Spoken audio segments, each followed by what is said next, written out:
same place? Sue McLaughlin never stops. How'd you hit against Justin? She never stops moving or smiling or teaching. I will see you next week. Linz, I'll see you next week. For so many people in the Sharon area, Sue has been a teacher who goes above and beyond the simple definition. If you want to be their agent, you can. She is so sweet and patient with all of the kids. She has kids of all ages.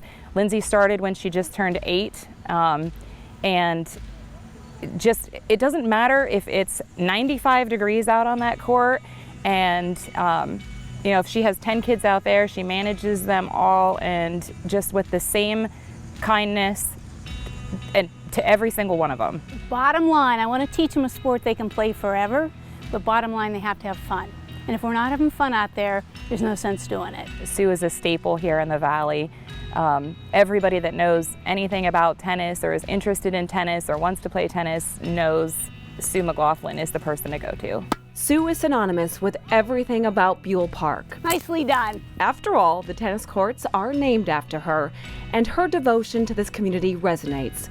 She started her teaching career as a swim coach, but tennis is why so many know her so well. Our local high school needed a swimming coach. Okay, I'll coach swimming and we'll get you a teaching job.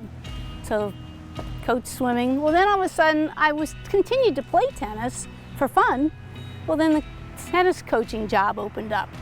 Okay, I'll do that.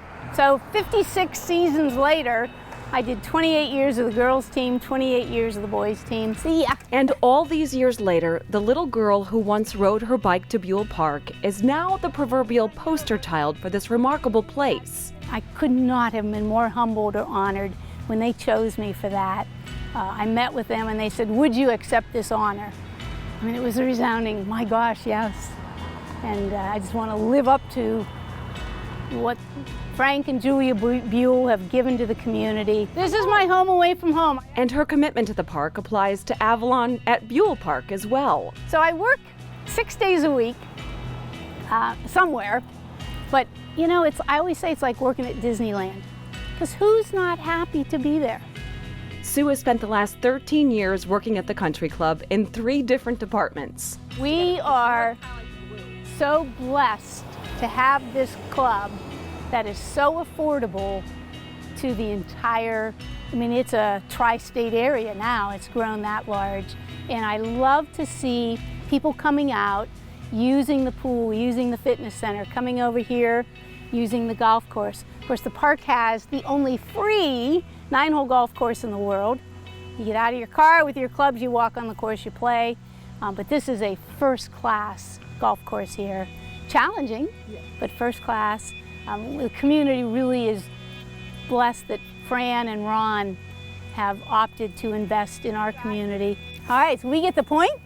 It's 2-2. And she has stayed invested in teaching and free lessons at the park that she once took as a child. Oh, yes. Every summer I offer a series of 24 free lessons, 8 for beginners, 8 for intermediates, 8 for adults, free of charge, because I wouldn't be here today if it weren't for the free lessons that the park offered. Rain or shine, hot or not, Sue seems to have a way of winning on the court and off. All right. And she is a fighter in ways that you may not immediately notice. 12 years ago, she was diagnosed with stage 4 breast cancer. Today, she is still fighting and still smiling. Oh, yes. And 14, I was re-diagnosed. It spread to my lungs and my spine and my hip. And I'm still in treatment for that. I'm upright. I get a chemo treatment every 2 weeks. And the scans all are looking pretty good. So every day is a gift and every day is a blessing. All right, oh, and here goes. As we watched Sue be Sue, it was easy to see her immediate effect on everyone she comes in contact with. Generations of people gravitate to her for countless reasons. Just sitting here watching her for 5 minutes, you can see how much she loves teaching. It's all part of God's master plan. I'm a firm believer in that. That's why I'm standing here with stage 4 breast and lung and spine cancer. And it's all part of God's master plan. He's not done with me yet. And I hope for a long time he's not done with me.